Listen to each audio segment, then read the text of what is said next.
Hi hello ನಮಸ್ತೆ ನನ್ನ ಎಲ್ಲ ಪ್ರೀತಿಯ ಯೂಟ್ಯೂಬ್ ಫ್ಯಾಮಿಲಿಗೆ welcome back to my YouTube channel. ನಾನು ನಿಮ್ಮೆಲ್ಲರ ಪ್ರೀತಿಯ ರೂಪ.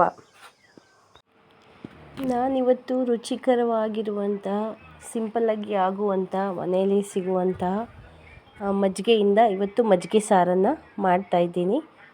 ಸೊ ಬನ್ನಿ ಇವತ್ತು ಮಜ್ಜಿಗೆ ಸಾರಿಗೆ ಏನೇನು ಬೇಕು ಅಂತ ನೋಡ್ಕೊಂಡು ಬರೋಣ. ಅದಕ್ಕಿಂತ ಮುಂಚೆ ಯಾರೆಲ್ಲ ಹೊಸದಾಗಿ ನನ್ನ ಚಾನಲನ್ನು ನೋಡ್ತಾ ಇದ್ದೀರೋ ಪ್ಲೀಸ್ ಸಬ್ಸ್ಕ್ರೈಬ್ ಮಾಡಿಕೊಂಡು ನನಗೆ ಸಪೋರ್ಟ್ ಮಾಡಿ.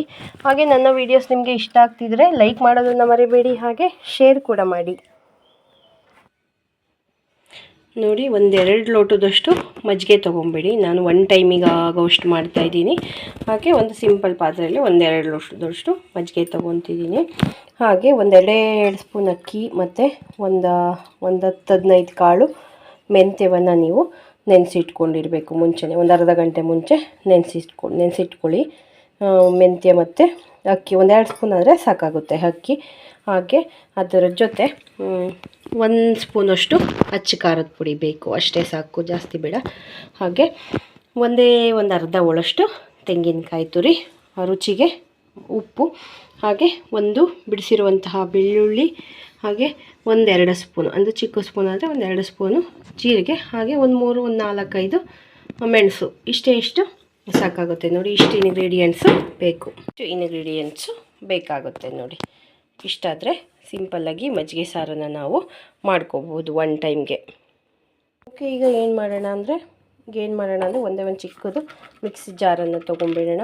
ಆ ಮಿಕ್ಸಿ ಜಾರ್ಗಳೊಳಗಡೆ ಈ ತೆಂಗಿನಕಾಯಿ ತುರಿ ಮತ್ತು ನಾವು ನೆನೆಸಿಟ್ಕೊಂಡಿರ್ತೀವಲ್ಲ ಅಕ್ಕಿ ಮತ್ತು ಇದು ಮೆಂತ್ಯ, ಹಾಗೆ ಬೆಳ್ಳುಳ್ಳಿಯನ್ನು ಹಾಕೋಣ. ಹಾಗೆ ಜೀರಿಗೆ ಮತ್ತು ಮೆಣಸನ್ನು ಹಾಕ್ಬಿಡೋಣ. ನೋಡಿ, ಮೆಣಸನ್ನು ಹಾಕ್ತಾಯಿದ್ದೀನಿ. ಹಾಗೆ ನಾವು ಜೀರಿಗೆಯನ್ನು ಹಾಕ್ತಾಯಿದ್ದೀವಿ. ಇಷ್ಟನ್ನು ಹಾಕ್ಬಿಟ್ಟು ನಾವೇನು ಮಾಡೋಣ ಅಂದರೆ ಮಿಕ್ಸಿಗೆ ಹಾಕ್ಕೊಂಬಿಡೋಣ. ಆಮೇಲೆ ಇನ್ನೊಂದು ಇಂಪಾರ್ಟೆಂಟ್ ವಿಷಯ, ನೀರನ್ನು ಹಾಕ್ಕೋಬೇಡಿ ನೀವು, ಮಜ್ಜಿಗೆಯನ್ನು ಹಾಕ್ಕೊಳ್ಳಿ. ಮಿಕ್ಸಿಗೆ ಹಾಕಬೇಕಾದ್ರೆ ನೀವು ಮಿಕ್ಸಿಗೆ ಮಜ್ಜಿಗೆಯನ್ನು ಹಾಕ್ಕೊಂಡು ಇದನ್ನೆಲ್ಲ ಚೆನ್ನಾಗಿ ನುಣ್ಣಗೆ ರುಬ್ಕೊಬಿ. ಹಾಗೆ ಖಾರದ ಪುಡಿ ಇನ್ನೂ ಹಾಕಿಲ್ಲ, ಖಾರದ ಪುಡಿನೂ ಹಾಕ್ಕೊಂಬಿಡೋಣ. ನೋಡಿ, ನೀವು ಖಾರ ಜಾಸ್ತಿ ಬೇಕಂದರೆ ಇನ್ನು ಸ್ವಲ್ಪ ಜಾಸ್ತಿ ಹಾಕ್ಕೊಳ್ಳಿ. ನಾನು ಖಾರ ಸ್ವಲ್ಪ ಕಡಿಮೆ ಹಾಕ್ತಿದ್ದೀನಿ, ಸೊ ಅಷ್ಟನ್ನು ಹಾಕ್ತಾಯಿಲ್ಲ. ಇಷ್ಟನ್ನೆಲ್ಲ ಹಾಕಿ ಮಜ್ಜಿಗೆ ಸ್ವಲ್ಪ ಹಾಕ್ಬಿಟ್ಟು ಏನು ಮಾಡಿ, ನೀಟಾಗಿ ಅದನ್ನು ಮುಚ್ಚಿಬಿಟ್ಟು ಮಿಕ್ಸಿಗೆ ಹಾಕ್ಕೊಂಬಿಡಿ. ನೋಡಿ, ಮಿಕ್ಸಿಗೆ ಹಾಕ್ಕೊಂಡಿದ್ದಾಗಿದೆ, ಇದು ನುಣ್ಣಗಾಗಿದೆ. ಈಗ ಸಿಂಪಲ್ಲಾಗಿ ಒಂದು ಒಗ್ಗರಣೆ ಮಾಡ್ಕೊಂಬಿಡೋಣ. ಅದಕ್ಕಿಂತ ಮುಂಚೆ ಏನು ಮಾಡೋಣ ಅಂತಂದರೆ, ಇಲ್ಲಿ ಮಜ್ಜಿಗೆ ಇದೆಯಲ್ಲ, ಮಜ್ಜಿಗೆಗೆ ಮುಂಚೆನೇ ನಾವು ಉಪ್ಪನ್ನು ಮಿಕ್ಸ್ ಮಾಡ್ಕೊಂಬಿಡೋಣ. ಆಮೇಲೆ ಏನು ಬೇಡ, ಹಾಗಾಗಿ ಮಜ್ಜಿಗೆಗೆ ಈಗಲೇ ಉಪ್ಪನ್ನು ಮಿಕ್ಸ್ ಮಾಡಿಕೊಂಡು ಇಟ್ಕೊಂಬಿಡೋಣ. ಓಕೆ, ಈಗ ಒಗ್ಗರಣೆ ಮಾಡ್ಕೊಂಬಿಡೋಣ. ಓಕೆ, ಈಗ ಸ್ಟವ್ ಮೇಲೆ ಒಂದು ಪಾತ್ರೆಯನ್ನು ಇಟ್ಕೊಂಬಿಡೋಣ. ಪಾತ್ರೆ ಒಳಗಡೆ ಸ್ವಲ್ಪ ಎಣ್ಣೆ ಹಾಕೋಣ. ಓಕೆನಾ? ಅದ್ರ ಇಷ್ಟು ಎಣ್ಣೆ ಹಾಕಿ, ಜಾಸ್ತಿ ಬೇಡ. ನೋಡಿ, ಇವಾಗ ಎಣ್ಣೆ ಕಾದಿದೆ. ಇದಕ್ಕೆ ಸ್ವಲ್ಪ ಸಾಸಿವೆಯನ್ನು ಹಾಕ್ಕೊಂಬಿಡಿ. ಸಾಸಿವೆ ಸಿಡಿದಿದ್ದಾಯಿತು. ಹಾಗೆ ಸ್ವಲ್ಪ ಕರಿಬೇವಿನ ಸೊಪ್ಪನ್ನು ಹಾಕ್ಕೊಂಬಿಡಿ. ಅಷ್ಟು ಹಾಕ್ಕೊಂಡಾದಮೇಲೆ ನೀವು ಮಿಕ್ಸಿ ಜಾರ್ಗೆ ಹಾಕಿಟ್ಕೊಂಡಿರ್ತೀರಲ್ಲ ಆ ಪದಾರ್ಥಗಳನ್ನೆಲ್ಲ ಅದನ್ನು ಹಾಕಿ ಏನು ಮಾಡಿ, ಚೆನ್ನಾಗಿ ಮಿಕ್ಸ್ ಮಾಡಬೇಕಾಗುತ್ತೆ.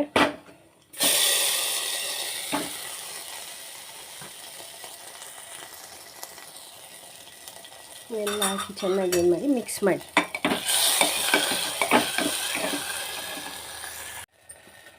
ನೋಡಿ, ಚೆನ್ನಾಗಿ ಅದನ್ನು ತಿರುಕೊಂಬಿಡಿ.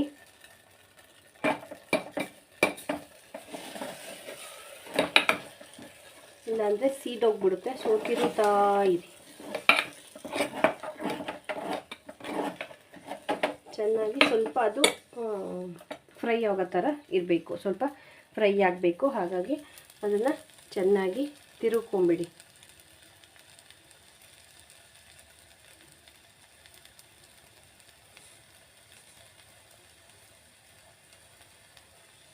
ನೋಡಿ, ಸ್ವಲ್ಪ ಚೆನ್ನಾಗಿ ತಿರುವಿದ್ದಾಗಿದೆ. ಈಗ ಚೆನ್ನಾಗಿ ಫ್ರೈ ಆಗಿದೆ. ಇದನ್ನು ಏನು ಮಾಡೋಣ ಅಂದರೆ ಸ್ವಲ್ಪ ಹೊತ್ತು, ಒಂದು 5 ನಿಮಿಷ ಇದನ್ನು ಕೆಳಗಡೆ ಇಳಿಸ್ಕೊಂಬಿಡೋಣ. ನೋಡಿ, ಇದು ಸ್ವಲ್ಪ ತಣ್ಣಗಾಗ್ಬಿಡಲಿ. ಯಾಕಂದರೆ ಈಗಲೇ ಮಜ್ಜಿಗೆನ ಬಿಸಿಯಲ್ಲಿ ಹಾಕಿದ್ರೆ ಅಥವಾ ಸ್ಟವ್ ಮೇಲೆ ಇದ್ದಂಗೆ ಮಜ್ಜಿಗೆನ ಹಾಕಿದ್ರೆ ಏನಾಗುತ್ತೆ ಅಂತ ಅಂದರೆ ಮಜ್ಜಿಗೆ ಎಲ್ಲ ಒಡೆದೋಗ್ಬಿಡುತ್ತೆ ಬಿಸಿಗೆ. ಸೊ ಹಾಗಾಗಿ ಸ್ವಲ್ಪ ಹೊತ್ತು ಇದು ತಣ್ಣಗಾಗ್ಬಿಡಲಿ, ಆಮೇಲೆ ಮಜ್ಜಿಗೆ ಹಾಕ್ಕೊಂಬಿಡೋಣ. ನೋಡಿ ಈಗ ಇದು ತಣ್ಣಗಾಗಿದೆ. ತಣ್ಣಗಾದ್ಮೇಲೆ ನಾವು ಆಲ್ರೆಡಿ ಮಜ್ಜಿಗೆಗೆ ಉಪ್ಪು ಹಾಕಿರ್ತೀವಲ್ಲ, ಹಾಗಾಗಿ ಮಜ್ಜಿಗೆನ ಹಾಕ್ಬಿಟ್ಟು ಚೆನ್ನಾಗಿ ಮಿಕ್ಸ್ ಮಾಡ್ಕೊಂಬಿಡಿ. ಹಾಕಿ ಚೆನ್ನಾಗಿ ಅದನ್ನು ಮಿಕ್ಸ್ ಮಾಡಿಬಿಡಿ. ಆ ಖಾರ ಎಲ್ಲ ಕದ್ರಬೇಕು. ಮಜ್ಜಿಗೆಯಲ್ಲಿ ನಾವು ಒಗ್ಗರಣೆಗೆ ಹಾಕಿದ್ದೀವಲ್ಲ ಖಾರ, ಅದೆಲ್ಲ ಖಾರ ಕದ್ರೋವರೆಗೂ ಚೆನ್ನಾಗಿ ಮಿಕ್ಸ್ ಮಾಡ್ಕೊಂಬಿಡಿ. ನೋಡಿ ಈಗ ಚೆನ್ನಾಗಿ ಇದನ್ನು ಮಿಕ್ಸ್ ಮಾಡಿದ್ದಾಗಿದೆ. ಈಗ ನಿಮಗೆ ರುಚಿಯಾಗಿರುವಂತಹ ಮಜ್ಜಿಗೆ ಸಾಂಬಾರು, ನಮ್ಮ ಹಳ್ಳಿ ಕಡೆ ಮಾಡುವಂತಹ ಮಜ್ಜಿಗೆ ಸಾಂಬಾರು ರೆಡಿಯಾಗಿದೆ ನೋಡಿ. ಇದನ್ನು ಅನ್ನ, ಮುದ್ದೆ ಯಾವುದಕ್ಕೆ ಬೇಕಾದರೂ ಹಾಕ್ಕೊಂಡು ತಿನ್ಬೋದು. ನೋಡಿ ಇನ್ನೊಂದು ವಿಚಾರ ಏನಂದರೆ, ನಾವು ಮಜ್ಜಿಗೆನ ಶೀತ ಅಂತ ಕರಿತೀವಿ, ಆದರೆ ಮಜ್ಜಿಗೆ ಸಾರು ಹೀಟ್ ಅಂತ ಕರಿತೀವಿ. ಯಾಕೆ ಮಜ್ಜಿಗೆ ಸಾರು ಶೀತ ಆದಾಗ ಮಜ್ಜಿಗೆ ಸಾರನ್ನು ಮಾಡಿಕೊಂಡು ಕುಡಿದ್ರೆ ಒಳ್ಳೆಯದು ಅಂತ ನಮ್ಮ ಹಳ್ಳಿ ಕಡೆ ಹೇಳ್ತಾರೆ. ಯಾಕಂದರೆ ಅದರಲ್ಲಿ ಹಾಕಿರ್ತೀವಲ್ಲ ಇಂಗ್ರೀಡಿಯೆಂಟ್ಸ್ ಕೆಲವೊಂದು, ಲೈಕ್ ಜೀರಿಗೆ, ಮೆಣಸು ಮತ್ತು ಮೆಂತ್ಯ, ಈ ಥರದ್ದೆಲ್ಲ ಏನು ಮಾಡುತ್ತೆ, ಶೀತವನ್ನು ಒಡೆಯುತ್ತೆ ಅಂತ ಹೇಳಿ ನಾವಿದನ್ನು ಶೀತ ಆದಾಗ ಮಾಡಿಕೊಂಡು ಕುಡಿತೀವಿ. ಸೊ ಅನ್ನ, ಸಾಂಬಾರು, ಮುದ್ದೆ ಇದೆಲ್ಲದಕ್ಕೂ ಇದು ತುಂಬ ಟೇಸ್ಟಿಯಾಗಿರುತ್ತೆ. ನೀವೊಂದು ಸರಿ ಈ ಸ್ಟೈಲಲ್ಲಿ ಮಜ್ಜಿಗೆ ಸಾರು ಮಾಡಿ ನೋಡಿ ಫ್ರೆಂಡ್ಸ್, ಹೇಗಿರುತ್ತೆ ಅಂತ ನನಗೆ ಕಮೆಂಟ್ ಬಾಕ್ಸಲ್ಲಿ ತಿಳಿಸ್ಕೊಡಿ. ನಾನು ಮತ್ತೊಂದು ವಿಡಿಯೋದೊಂದಿಗೆ ನಿಮ್ಮನ್ನು ಮತ್ತೊಮ್ಮೆ ಭೇಟಿ ಆಗ್ತೀನಿ. ದಯವಿಟ್ಟು ಅಲ್ಲಿವರೆಗೂ ಎಲ್ಲರೂ ನನ್ನ ಅಕೌಂಟನ್ನು ಫಾಲೋ ಮಾಡಿ. ಹಾಗೆ ಹೊಸ ರೆಸಿಪೀಸ್, ಟಿಪ್ಸ್ ಈ ಥರದ್ದೆಲ್ಲ ಕೊಡ್ತಾ ಇರ್ತೀನಿ. ಮತ್ತು ನಿಮಗೆ ಈ ವಿಡಿಯೋ ಇಷ್ಟ ಆಗಿದ್ದರೆ ದಯವಿಟ್ಟು ಲೈಕ್ ಮಾಡೋದನ್ನು ಮರಿಬೇಡಿ. ಹಾಗೆ ಶೇರ್ ಮಾಡಿ, ಬೇರೆಯವ್ರಿಗೆ ಉಪಯೋಗ ಆಗುತ್ತೆ. ನಾನು ಮತ್ತೊಂದು ವಿಡಿಯೋದೊಂದಿಗೆ ಸಿಗ್ತೀನಿ. ಅಲ್ಲಿವರೆಗೂ ನಗ್ತಾಯಿರಿ, ಖುಷಿಯಾಗಿರಿ, ಆರೋಗ್ಯವಾಗಿರಿ. ಧನ್ಯವಾದಗಳು.